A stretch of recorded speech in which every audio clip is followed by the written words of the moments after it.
আসামের মুখ্যমন্ত্রী বরাকে এসেছিলেন দুদিনের সফরে। উনি একটা স্টেটমেন্ট দিয়েছেন যে উনি মুখ্যমন্ত্রী হওয়ার পরে হিন্দুদের পুরো সুরক্ষার বন্দোবস্ত উনি করে দিয়েছেন, বা বিশেষ করে বাঙালি হিন্দুরা সুরক্ষিত। আমি আসামের মুখ্যমন্ত্রীকে কিছু তথ্য দিয়ে কিছু প্রশ্ন করতে চাই। প্রথম কথা হলো, আসামে হিন্দু বাঙালি আর বাঙালি মুসলমান স্বাধীনতার আগে ছিল আর ঠিক স্বাধীনতার পরেও ছিল, যারা হলো ভারতবাসী। কিন্তু আজকে আসামে যে পরিস্থিতি তৈরি হয়েছে, টার্গেট কিন্তু যারা বাংলা ভাষা কথা বলে। আমি প্রশ্ন করতে চাই আপনাকে, আপনি লোকসভার ইলেকশনের পরে বলেছিলেন যে 6 মাসের মধ্যে ডাউটফুল ভোটারের সমাধান করবেন। আজকে 1 বছর হয়ে গেল, আপনি ভোটারের সমাধান করতে পারেননি এবং বলে দিয়েছেন যে আপনি করতে পারবেন না। আজকে এনআরসি হলো, এনআরসির থেকে বাইরে সবচেয়ে বেশি সংখ্যা কাদের ছিল? হিন্দু বাঙালিদের ছিল। ওদের আপনি কিভাবে সুরক্ষিত করবেন? আজকে এনআরসি নোটিফাই হয়নি, ওরা এপিল করতে পারবে না। আর কার ফর্ম ভরলে ওদের লিখে দিতে হবে ওরা বিদেশি। নেক্সট কোয়েশ্চেন, আপনারা সিএএ এনে হিন্দু বাঙালিদের বোকা বানিয়ে অজস্র ভোট নিয়ে গেছেন বিভিন্ন এলাকাতে আসামের। আজকে সিএএ এর মাধ্যমে আপনি নিজে বলছেন মাননীয় মুখ্যমন্ত্রী শুধু 3 জন নাগরিকত্ব পেয়েছে। তো হিন্দু বাঙালিরা যারা বাংলাদেশ থেকে এসছে ওরা সুরক্ষিত কিভাবে হলো?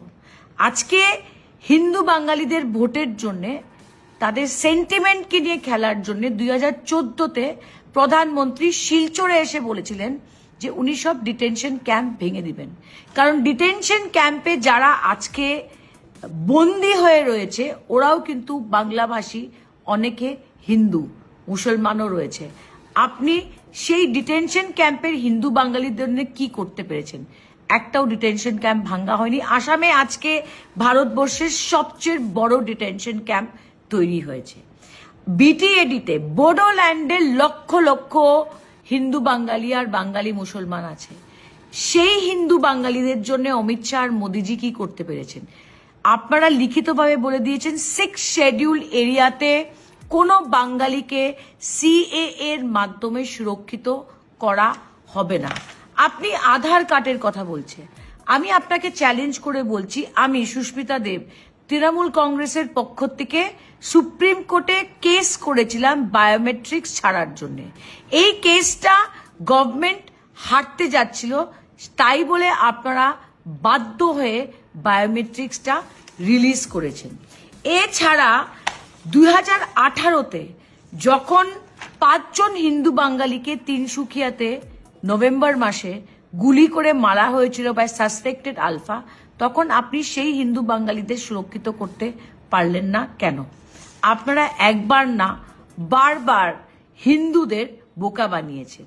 আজকে আমি অসমিয়া হিন্দুদের জন্য একটা কথা বলতে চাই। অসমিয়া হিন্দুদের জন্য আপনি কি করেছেন মুখ্যমন্ত্রী? আপনার দল এবং দেশের প্রধানমন্ত্রী অমিত শাহ মিলে আপনারা আসাম অ্যাকর্ডকে ভেঙে দিয়েছেন। আজকে আসাম অ্যাকর্ড অনেকের রক্ষা কবচ ছিল, অসমিয়াদেরও রক্ষা কবচ ছিল, সেটাকে ভেঙেছেন আপনি।